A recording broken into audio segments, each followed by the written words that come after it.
Californians used to sell maps of celebrity homes, not landmines. Now, instead of sightseeing, tourists play hopscotch so their shoes don't get hepatitis. And when residents complain, they're called cruel.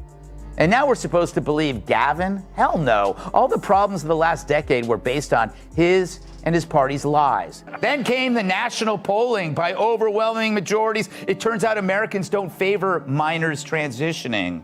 So last week, when a California law was proposed that judges in custody cases favor the parent who supports transitioning a child's new gender, Newsom killed that law quicker than a late-term abortion.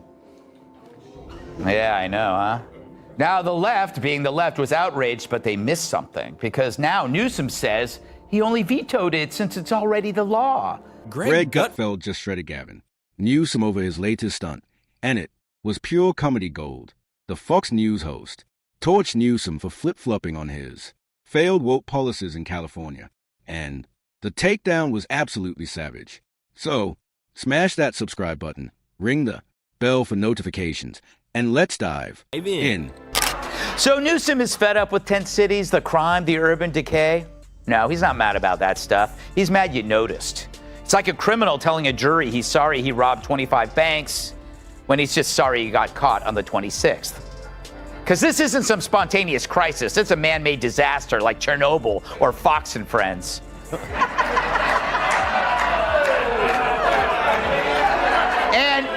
And Greg Gutfeld kicked off the show by tearing into Gavin Newsom's glaring hypocrisy, and he didn't hold back. According to Gutfeld, Newsom is the definition of a political performer, a man who thrives on optics rather than results.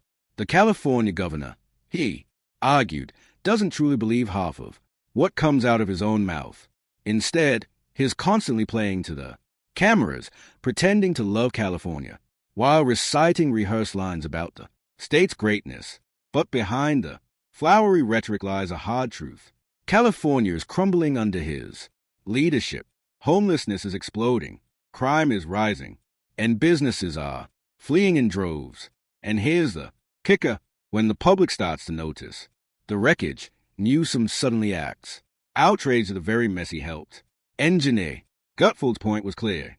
Newsom doesn't solve problems. He manufactures them, then pretends to fight them once the spotlight demands it. Why do I keep bringing up Gavin? Well, other than my respect for his work in American Psycho, he's starting to distance himself from his party's worst ideas. Newsom, a guy who hates fossil fuels but could still bring down the price of gas by wringing out his hair, once proclaimed that his state would be a sanctuary to all who seek it. Then people actually came. That's an interesting point. But let's honest. He's absolutely right. California is a complete mess right now, and no amount of political spin can cover it up. The state that once stood as the golden dream of America, drawing people from across the nation and the world, is now watching its own residents flee in record numbers. Cities that used to be magnets for ambition, innovation, and prosperity are crumbling under the weight of skyrocketing crime, rampant homelessness, and suffocating taxes. Families who once came chasing opportunity are packing up their bags and heading for states that actually value safety, affordability, and freedom. The California dream has turned into a California nightmare, and people are voting with their feet. When droves once flocked in, now droves are fleeing out, leaving behind a state that feels more deserted and dysfunctional with each passing year. Conflate order with authoritarianism, you get chaos and destruction. So if restoring order is evil, then the Dems are now the party of disorder. Turns out the only system they had was wokeism, and it rotted any basic principles the party had to begin with. Which is why, like Gavin himself, they're left looking at 2028's hopes going up in flames. And this time, no one is going to help them put it out. Gutfeld leaned in hard, ripping Gavin Newsom apart for luring people in with promises of opportunity, only to frustrate them with endless taxes, suffocating regulations, and bloated bureaucracies. According to Gutfeld, Newsom has turned California into a place where dreams go to die. Unless, of course, you're a well-connected politician or celebrity. The irony is staggering. California once stood as a land of sunshine, freedom, and boundless possibility. But under Nwomi's leadership, even Hollywood, the crown jewel of the state's identity, is packing up and heading elsewhere. The once thriving movie industry, which put California on the global map, is fleeing. The states with friendlier tax codes and fewer headaches. That's right. When filmmakers would rather shoot in Georgia or New Mexico than in Los Angeles, you know something's broken. Gutfeld's takedown made it clear. Nwomi isn't just driving out people. He's driving out California's very soul. The problem is his track record, his performance as mayor, as lieutenant governor, and governor. And your analogies are great. I think mine are better. And just hold on. And here's why. He shows up at the fires and says, who the hell caused this? I'm going to crack down on the people responsible. He sees the homeless encampments blocking the sidewalks and said, you guys clean that up. He started it. He spent $3 billion to fix it. And his opening words in 2020 when he got the job is a disgrace. The richest state in the country and the richest nation of the world has a homeless problem. I will fix it. He spends $1 billion when it's not fixed. He blames the mayors, and he also forced the movie industry and Silicon Valley out of the best state in the country by high taxes. I've never seen someone such a bad performance, but yet I think he's the front runner to get the nomination for the Democratic Party. Yeah, it's true. It's true. They got nobody else. Sherrod, welcome back. Gutfeld was pointing to a very specific moment. The order Trump enforced in California during the heated anti-ICE protests. At first, when the demonstration spiraled out of control and violence erupted, Governor Gavin Newsom sat on his hands. He refused to send in the police, leaving businesses and neighborhoods to fend for themselves, while chaos spread. According to Gutfeld, this wasn't leadership. It was cowardice wrapped in political calculation. But the real drama began when Trump finally stepped in, deploying the National Guard to restore order.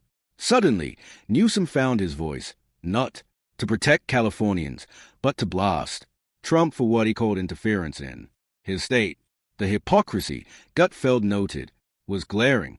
Nwomi had no problem letting his own people suffer. But when Trump acted to protect them, he threw a tantrum. It was yet another example of Newsom caring more about optics than actual governance. So last week, Newsom said he hopes the conservative Supreme Court will overturn the current law that bans his state from removing out-of-control homeless encampments. Imagine that. Well, what did you expect, Gavin? That the sanctuary seekers were going to show up in Winnebagos? Once again, another example of a high-profile lib using his big mouth to write a check his ass can't cash. Last year, after the Texas Governor Abbott ordered that parents of transitioning children should face criminal investigation, Newsom then tweeted this: trans kids and their families should be celebrated, not targeted by the state. They are heroes. And so to fearful families in Texas right now, California's door is always open to you. You might be tempted to think that everything kill me to saying is exaggerated or made up.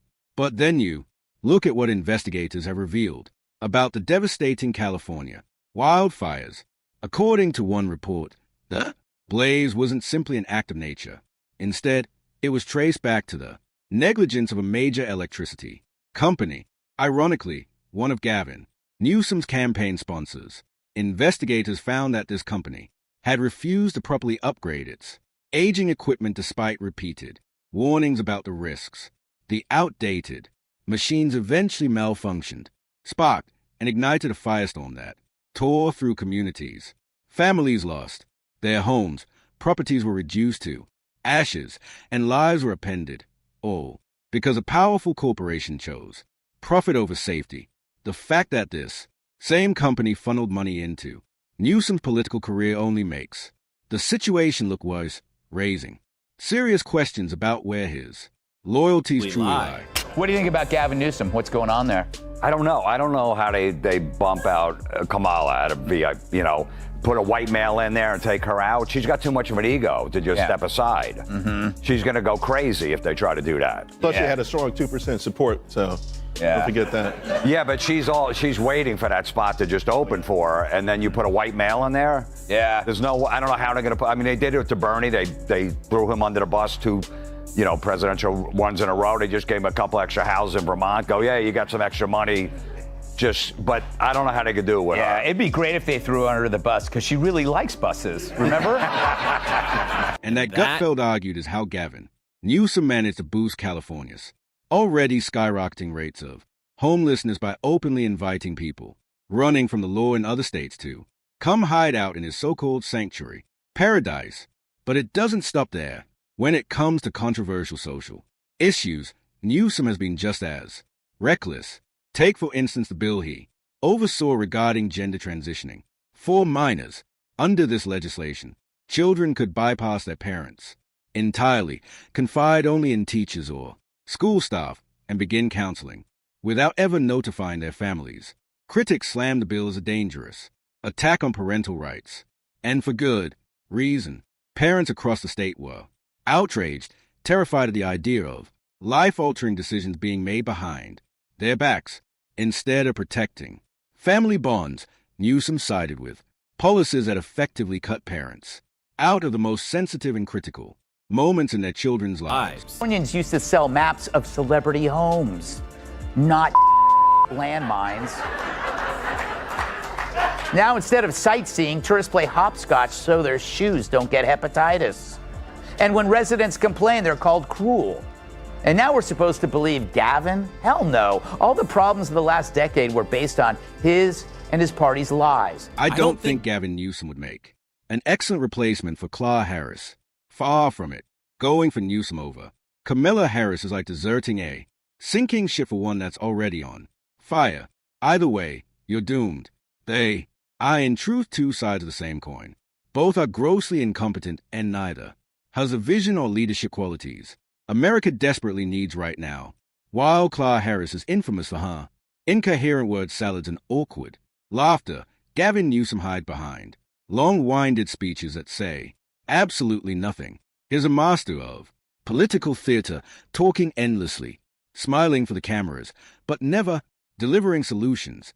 At least with Kamala, you'll get confusion. With Newsom, you get polished evasion. Different styles, same disastrous results.